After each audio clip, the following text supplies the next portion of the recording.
National health mission कर्मचारियों की अनदेखी से प्रदेश भर के कर्मचारी खफा हैं। नेशनल हेल्थ मिशन कर्मचारी संघ के प्रदेश अध्यक्ष अरविंद शर्मा ने बताया कि हिमाचल प्रदेश में स्वास्थ्य विभाग में नेशनल हेल्थ मिशन में लगभग 1500 कर्मचारी पिछले 15 से 20 सालों से अनुबंध पर कार्यरत है, लेकिन आज तक किसी भी सरकार ने इन कर्मचारियों के लिए कोई स्थायी नीति नहीं बनाई है। मिशन के कर्मचारी बहुत कम वेतन पर कार्य करने को मजबूर हैं। साल 2016 में एनएचएम कर्मचारियों के लिए एक नोटिफिकेशन सरकार द्वारा जारी की गई थी, जिसमें इन कर्मचारियों को नियमित वेतनमान प्रदान करने की बात कही गई थी, लेकिन अब तक ये नोटिफिकेशन एनएचएम कर्मचारियों के लिए लागू नहीं की गई। जबकि इसी नोटिफिकेशन को आधार मानकर रोगी कल्याण समिति IGMC Shimla, medical college Nahan और मेडिकल कॉलेज टांडा के कर्मचारियों को नियमित वेतनमान प्रदान कर दिया गया है। एनएचएम की भांति ही केंद्र सरकार द्वारा प्रायोजित सर्व शिक्षा अभियान और मनरेगा के कर्मचारियों को क्रमशः साल 2010 और 2018 से नियमित वेतनमान सभी भत्तों, जिसमें महंगाई भत्ता और अंतरिम राहत भी शामिल है, लेकिन एनएचएम कर्मचारियों के साथ ही भेदभाव किया जा रहा है। हाल ही में प्रदेश सरकार ने ग्राम रोजगार सेवकों को भी नियमित वेतनमान प्रदान कर दिया है, लेकिन एनएचएम कर्मचारियों को किसी प्रकार का कोई वित्तीय लाभ प्रदान नहीं किया जा रहा। अरविंद शर्मा ने बताया कि कोरोना महामारी के इस दौर में नेशनल हेल्थ मिशन कर्मचारियों द्वारा दिन रात सेवाएं दी जा रही हैं, लेकिन सरकार एनएचएम कर्मचारियों की कोई सुध नहीं ले रहा। कर्मचारी संघ अनेकों बार मुख्यमंत्री और स्वास्थ्य मंत्री से मिलकर अपनी नियमित वेतनमान की मांग रखते आ रहा है, लेकिन हर बार आश्वासन ही मिलते हैं। अब एनएचएम कर्मचारियों में भारी रोष है। 15 से 20 सालों की नौकरी के बाद भी सरकार द्वारा कोई नीति न बनाए जाने पर अब एनएचएम कर्मचारी आंदोलन का रास्ता अख्तियार करने को मजबूर हो गए हैं। हिमाचल प्रदेश के विश्वसनीय ज्वेलर भूषण ज्वेलर्स सोलन। मैं Arvind Sharma, state president, national health mission contractual कर्मचारी संघ हिमाचल प्रदेश। मैं यहाँ ये बताना चाहूँगा कि स्वास्थ्य विभाग में हिमाचल प्रदेश में नेशनल हेल्थ मिशन के अंतर्गत लगभग 1500 कर्मचारी पिछले 15 से 20 वर्षों से कार्यरत हैं, लेकिन आज तक किसी सरकार ने इन कर्मचारियों के लिए कोई नीति का निर्धारण नहीं किया है। बहुत ही कम वेतनमान पर कार्य करने को मजबूर हैं नेशनल हेल्थ मिशन के कर्मचारी। आज इस कोरोना महामारी के दौर में भी नेशनल हेल्थ मिशन के कर्मचारी, चाहे वो लैब टेक्नीशियन हो, आयुर्वेदिक डॉक्टर्स हों, फार्मासिस्ट हों, महिला स्वास्थ्य कार्यकर्ता हों, इन सभी ने दिन रात अपनी सेवाएं प्रदान की हैं और आज भी कर रही हैं, लेकिन सरकार नेशनल हेल्थ मिशन कर्मचारियों की ओर बिल्कुल ध्यान नहीं दे रही है। हमारे साथ सरकार भेदभावपूर्ण रवैया अपना रही है।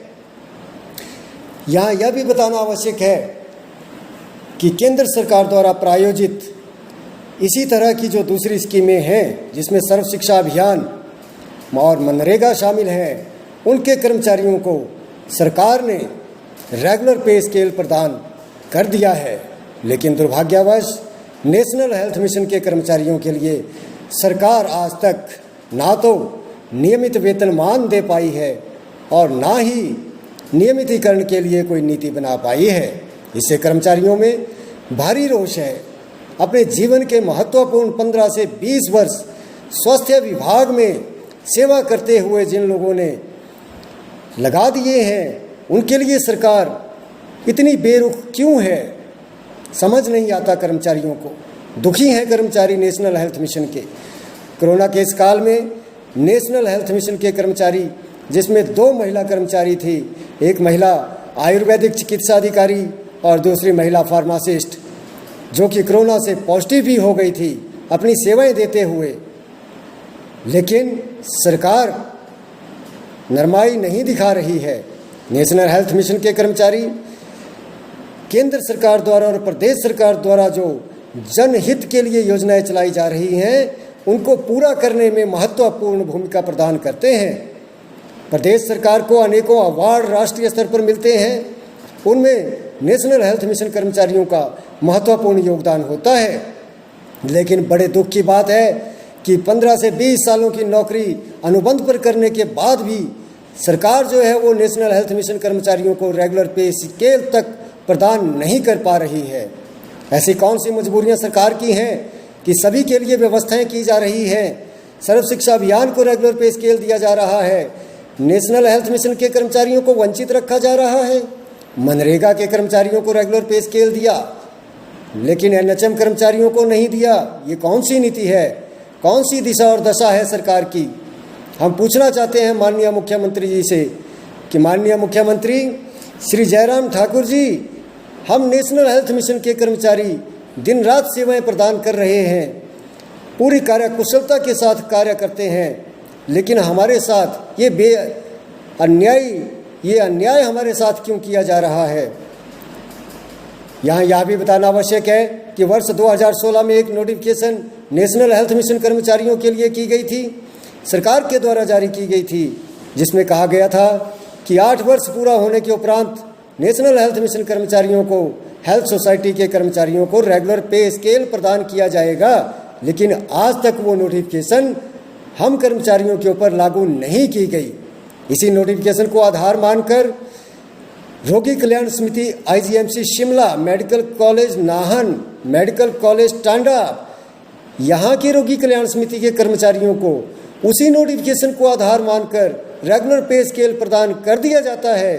लेकिन जो main stream national health mission के कर्मचारियों की है, जिसमें लगभग 1500 कर्मचारी कार्यरत हैं, उन्हें इस नोटिफिकेशन के लाभ से भी वंचित रखा जाता है और आज तक उनके ऊपर ये नोटिफिकेशन इम्प्लीमेंट नहीं की गई है। ये हमारे साथ अन्याय है। हम माननीय मुख्यमंत्री जी से एक बार फिर से आग्रह करते हैं कि जल्द से जल्द नेशनल हेल्थ मिशन कर्मचारियों को रेगुलर पे स्केल प्रदान किया जाए, अन्यथा कर्मचारी जितने दुखी हैं, हताश हैं, निराश हैं, उनमें रोष भरा पड़ा है, तो अब कर्मचारी आंदोलन का रास्ता अपनाने के लिए विवश हो जाएंगे, मजबूर हो जाएंगे। ये उनके द्वारा मजबूरी में उठाया हुआ कदम होगा। माननीय मुख्यमंत्री जी, हमारे परिवारों की चिंता कीजिए। हम 1500 कर्मचारी नहीं, 1500 परिवार हैं, उनका पालन पोषण इस महंगाई के दौर में किस प्रकार नेशनल हेल्थ मिशन के कर्मचारी कर रहे हैं, इसके ऊपर आप विचार कीजिए। आप सभी वर्गों का, सभी क्षेत्रों का, समस्त समाज का ध्यान रखते हुए अति उत्तम निर्णय लिए जा रहे हैं, तो एक निर्णय ये भी ले लीजिए, 1500 कर्मचारियों के भविष्य को सुरक्षित कीजिए, अन्यथा कर्मचारी रोष में होने के कारण मजबूरी में आंदोलन का रास्ता अपनाने के लिए मजबूर हो जाएंगे। इसलिए आपसे विनती है कि जल्दी से जल्दी हमें रेगुलर पे स्केल प्रदान किया जाए।